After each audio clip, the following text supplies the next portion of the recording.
Hi, everybody. So, my name is Nathan McGee. If you've forgotten, can also, if you've gotten any emails from me, I sign off as Nate. So, if you see me around, you can just say, well, call me Nate. um, so, last week, some of the things that you all had gotten into in the module was the Lemire article. Also completed a discussion board related to some of the cognitive behavioral aspects of relapse and reintroduction to drinking, specifically being in certain situations uh, that mediated, um, that precipitated the initial return to use. Also discussing effective coping responses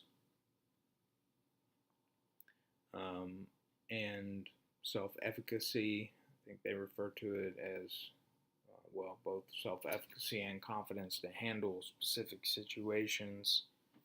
I would also say that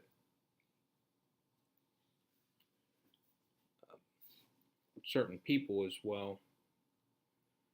Um, the literature goes on to indicate that decreased self-efficacy combined with expectations uh, that substance use will have a positive effect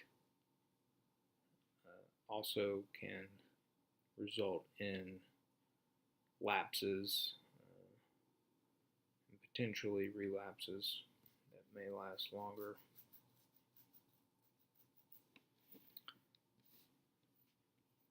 For this week, we'll be getting into some mindfulness modalities, um, some of the guided meditations. I think is probably some of the things that most people think of.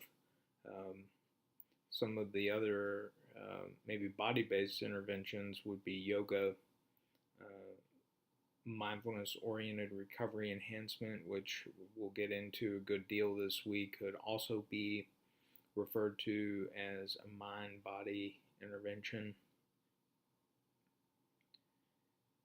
Um, you'll see that there's really not one operational definition for mindfulness. In fact, there are right now multiple definitions for mindfulness, and that that can be a little bit confusing when it comes to measuring mindfulness, um, because two different scientists could be talking about a different type of mindfulness. And so, one of the ways that I define it is a non judgmental awareness of your here and now experience. Um, when I worked with athletes in performance, that was one of the ways to conceptualize it.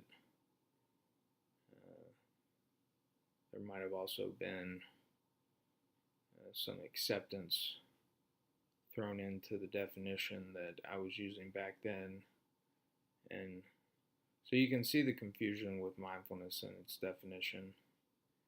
Um, I was first introduced to mindfulness-based stress reduction by Jon Kabat-Zinn, which is referred to in the mini presentation, and was also introduced to mindfulness-based cognitive therapy. Now, we don't cover that so much this week. Instead, we're going to cover mindfulness-oriented recovery enhancement, primarily because it's specifically related to recovery, which is what the class is about. Also, it's an intervention that is intended to be used with groups, and the current literature is related to opioid use and pain, specifically prescription opioid dependence. There's some research by Dr. Eric Garland coming out of Utah right now, University of Utah, and he has a clinic out there where they're conducting this research, and they're finding some pretty interesting things related to mindfulness, and also some of the neurocognitive reactions in the brain as a result, specifically using cognitive reappraisal mindfulness techniques and savoring to address hedonic dysregulation, which is a process that occurs in the brain when people are exposed to certain stimuli. Think last week being in a stressful situation where distressing affect is induced.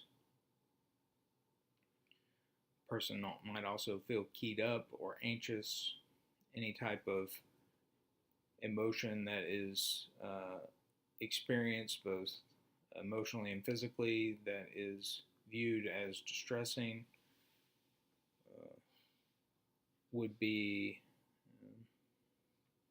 a good example of hedonic dysregulation, and how the intervention could be used, and how multiple interventions could be used to address these certain mechanisms and targets of treatment.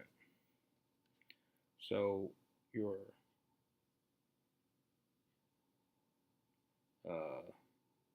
more will be covered in the mini presentation, as well as in the lecture given by Dr. Eric Garland. Please watch his lecture. There is information in the quiz related to the lecture. So I do encourage you to look at that.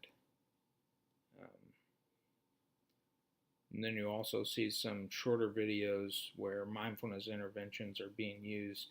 I just thought those were some good, tangible examples of how to implement the interventions, either in, within group settings. Most of this is all within group settings. So anyway, you'll also be introduced to some of the literature on mindfulness, some of the literature on more, and some of the unresolved issues related to mindfulness-based treatments and addiction treatment. There are several. So anyway, have a great week. If you seem confused by anything, please do reach out to Nate McGee. Everyone has my contact information. If you feel less confident in my ability to answer your question, please reach out to Dr. Richardson, and we're just an email away. So y'all take care. Have a good week.